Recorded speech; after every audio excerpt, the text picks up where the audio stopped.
This exercise is a Russian row, and we're doing it standing in that bent over position. Once you hinge forward, make sure that your back remains flat throughout the whole set.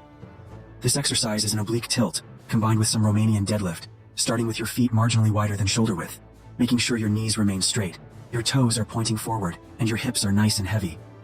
This exercise is a dumbbell Russian twist from a seated position, and you can see I'm adding some high press into that as well.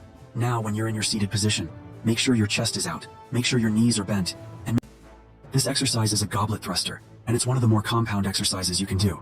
I'm starting with a basic goblet squat, making sure my feet are parallel at shoulder width, dropping nice and low until my elbows touch my thighs, and then this exercise bent over forward with a hinged hip, and let's combine some T-rows with some crucifix fly. Make sure that your back remains flat, and then when you're going into your T-row, your forearms should be parallel at the top.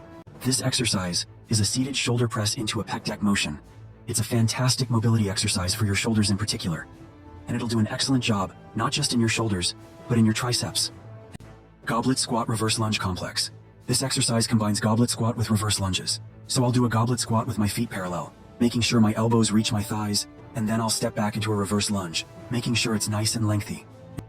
This exercise is a neutral press and a reverse pullover combination. Very important to have your lower back flat and pinned against your bench or pinned against the floor.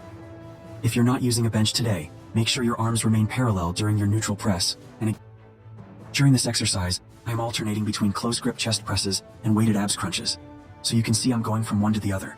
Now it's very important to have your lower back pinned against the bench or against the floor. This exercise is a shoulder press and biceps curl combination. Now I'm sitting on the bench facing you guys, just so that I'm facing the camera, and you can see what I'm doing. The main thing to watch for during the biceps curl is that you can see my elbows are tucked in by my ribs, and they're not moving during my biceps curl, and working all the way up into that Arnold press. Make sure there's no swinging of your torso throughout the set.